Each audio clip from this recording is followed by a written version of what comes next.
मैं सावचित करूंगा।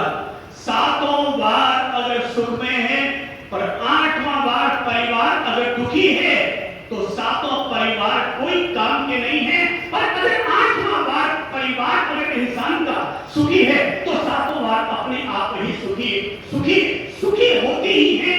असली बार और वो बार है परिवार। असली बार है परिवार, और जहां पर ये बार अपने आप में सुखी होता है वहां सातों बार अपने आप ही सुखी हो जाते हैं। परिवार क्या है?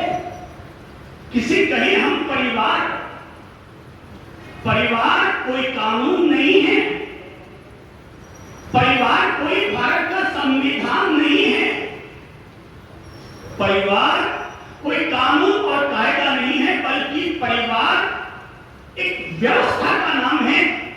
परिवार किसी का शोषण नहीं है, बल्कि परिवार हर किसी के पोषण का नाम है। परिवार कभी संघर्ष नहीं करता, परिवार हमेशा समाधान का आधार बनता है। परिवार में किसी का भी तिरस्कार नहीं होता, बल्कि जहां पर सबका सम्मान होता है उसका नाम होता है परिवार। जहां समस्याएं आती है पर घर का हर सदस्य जहां पर उस समस्या का समाधान देने के लिए अपनी आहुति देता है, उस शक्ति का नाम है परिवार। परिवार क्या है? तो मैं याद दिलाना चाहूंगा कपड़ा सुखाने वाली तनी। उस तनी के ऊपर हम लोग कपड़ा ले जाकर सुखाते हैं और कपड़े हवा के कारण इधर उधर डोलते रहते हैं। पता नहीं किसके घर में कौन सी हवा चलती है और कब किसका कपड़ा उड़ा करके ले जाए कोई पता भी नहीं चलता। अभी तक तो जिसको घर पर लेकर आए उसके लिए हमने सपना देखा, आरतियां सजाई, पर हवा का कौन सा झोंका ऐसा आता है कि परिवार का एक अंग एक कपड़ा हवा में उड़ता है और अपना घर वो अलग बसा लेता है। परिवार इस तरह से बिखर जाता है। कोई मुझसे पूछे परिवार क्या है, तो मैं कहूंगा चिमटी का नाम है परिवार, जो कि उस उड़ते हुए कपड़े को कंट्रोल करने का काम करती है, जो कि उस कपड़े को थामने का काम करती है, उसका नाम होता है परिवार। परिवार क्या है? परिवार अंकगणित है।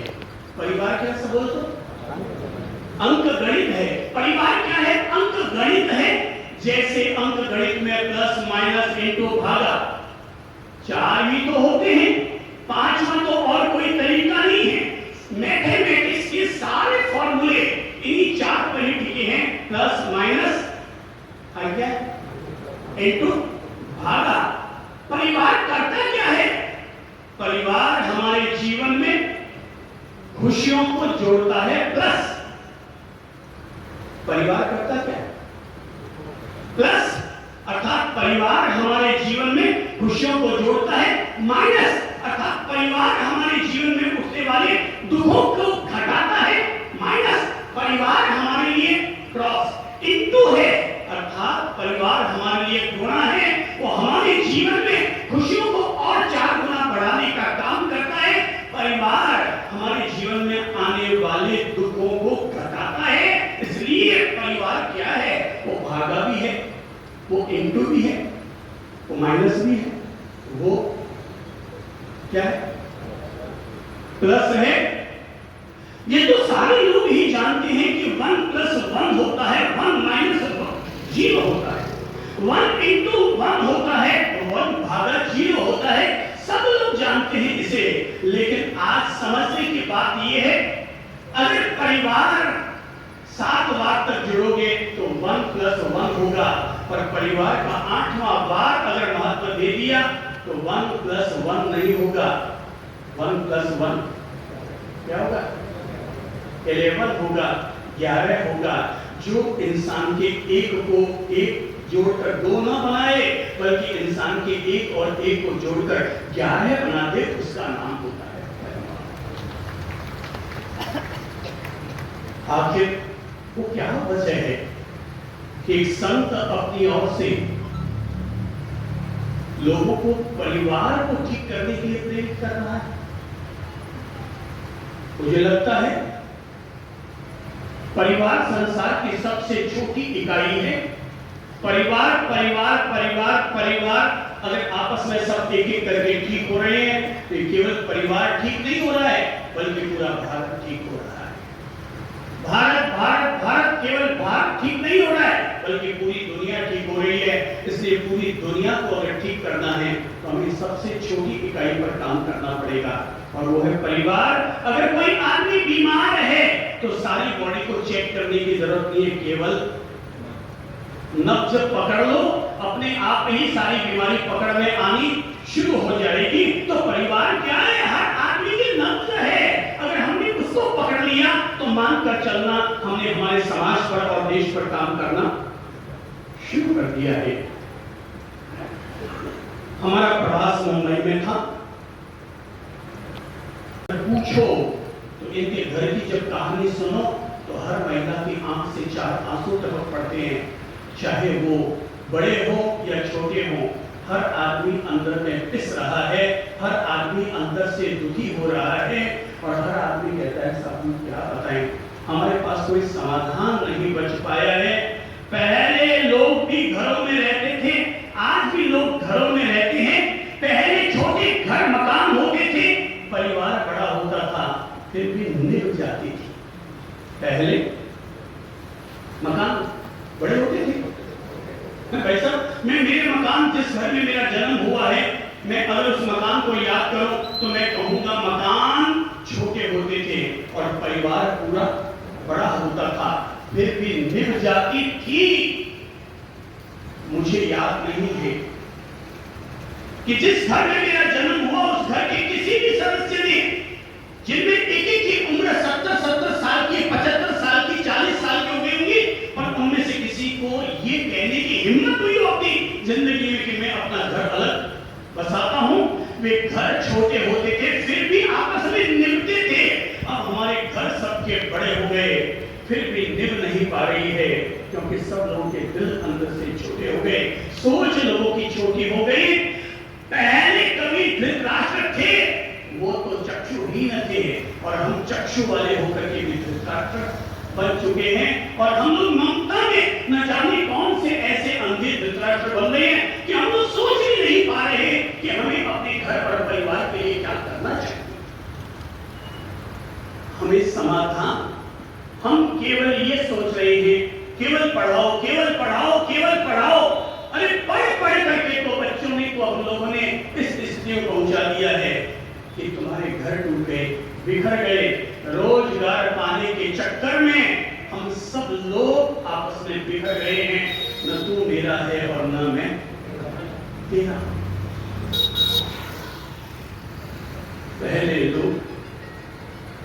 पहले लोग घरों में खाते थे और बाहर जाते थे।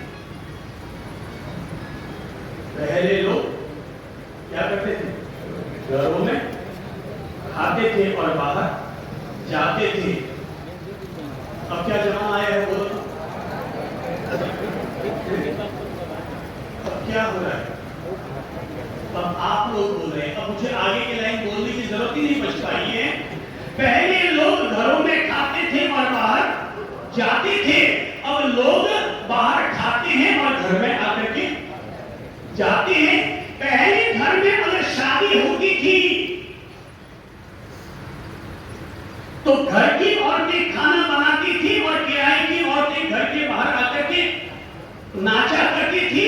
अब घर में शादी होती है तो किराए की औरतें तो आकर के घर में खाना बनाती है और घर की औरतें सड़क पर उतर करके नाचती है। पहले घर के बाहर लिखा हुआ रहता था अतिथि देवो भवः, अब हर घर के बाहर तख्ती लगी रहती है कुत्ते से सावधान। हम लोग कहां जा रहे हैं? हम लोग कहां जा रहे हैं? मैं ये कभी नहीं कहता कि हम लोग 2500 साल पुरानी जिंदगी जिए, पर मैं ये जरूर कहूंगा हम कितने भी एडवांस क्यों न बन जाएं, हम कितनी भी आधुनिक क्यों न बन जाएं, पर अपने परिवार के कारोबार को बिखरने मत दो। एक घर के दादा का दायित्व ये नहीं होता कि वो अपने पोते की शादी में अपनी ओर से 25 तोला सोना चढ़ाए, बल्कि घर के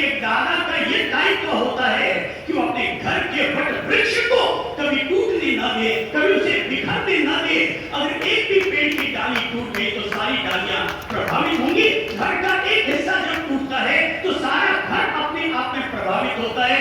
इसलिए दादा का दायित्व केवल एक ही है कि जीते जी अपने परिवार को बिखरने न दे। भाई साहब, जब हम लोग अपने जेब को फटने नहीं देते तो अपने परिवार को क्यों फटने देते? माना कि हमें पैसा कमाना है, पर ऐसा भी क्या पैसा कमाना कि जिस पैसे को कमाने के चक्कर में आपके दादा दादी वृद्ध के नहीं बल्कि अपाहिज जैसी जिंदगी जीने को मजबूर हो जाए। कितनी गजब की बात है। उन्होंने 25 साल की उम्र तक हमारा साथ निभाया जब हम असमर्थ थे। आज जब वे शरीर से दुर्बल हो गए तो हम में से कोई भी उनको संभालने वाला नहीं बचा, उनको कोई देखने वाला नहीं बचा, उनको कोई दवा दारू ला करके देने वाला नहीं बचा। मैं जब छोटा बच्चा था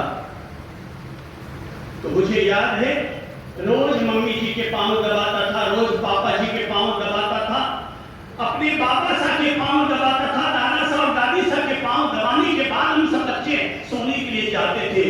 अब तो भाई सब ये सपना ही हो गया कि कभी कोई आपके बच्चों ने आकर के आपके पांव दबाए हो, आपकी सेवा की हो, एक गिलास पानी मांग लो तो भी दो टूक जवाब देता है, पापा ये आप अपने आप ले लिया करो, छोटे काम मुझे मत कहा करो। केवल पैसा कमा रहे हैं हम, पैसा तो कमा रहे हैं पर इसके अलावा हम और कुछ भी कमा नहीं पा रहे हैं। हम सब लोगों को अपने अपने परिवारों पर काम करने की जरूरत है, अपने अपने परिवारों की रिपेयरिंग करने की जरूरत है। घर में आई नई बहू, पढ़ी लिखी बहू थी, पर जब शादी होकर के आई तो घर में आने के बाद उसका मन भी नहीं लग पा रहा था। वो पुरानी दीवारें, वो पुराने रंग, वो पुराने सोफा सेट, वो पुराने बर्तन, वो तो नई टेबलों पर बैठने वाली, 5 स्टार होटल में नाश्ता करने वाली, नई तरह की डिश लेने वाली नई ट्रे उसके लिए होती थी, पर यहाँ तो वही स्टील के बर्तन, वही पुराने भगोले। वो तो उन्हें देख करके 3 दिन में इतनी तंग आ गई कि उसने अपने पति के सामने साफ कह दिया कि मैं अब इस घर में 1 दिन भी नहीं रहने वाली। अगर तुम्हें मेरे साथ रहना है तो मेरे साथ चलो, वरना तुम जानो और तुम्हारा काम। मैं तो ये गई।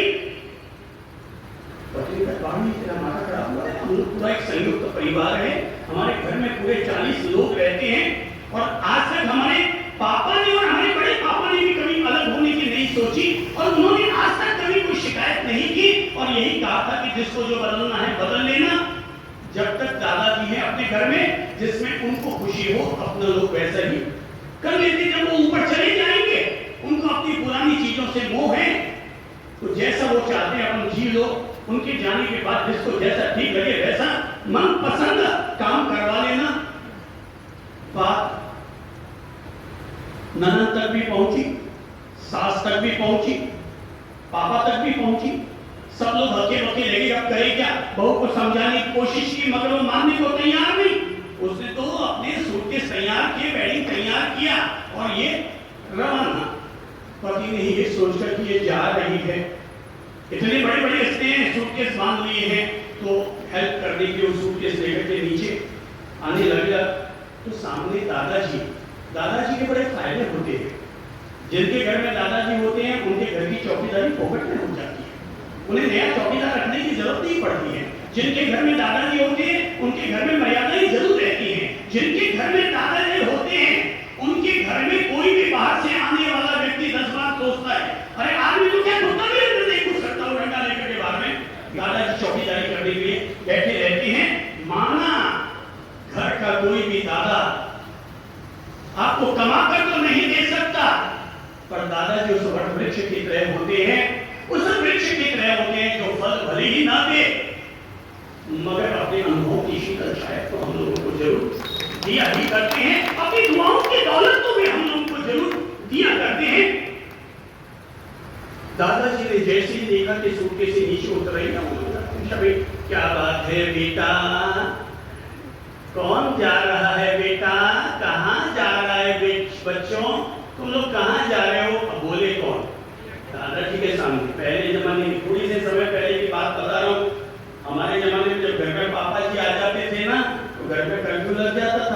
घर में पापा जी आ गए, सब चुप, सब सावधान। भाई घर में किसी न किसी एक का तो अंकुश रहना चाहिए ना।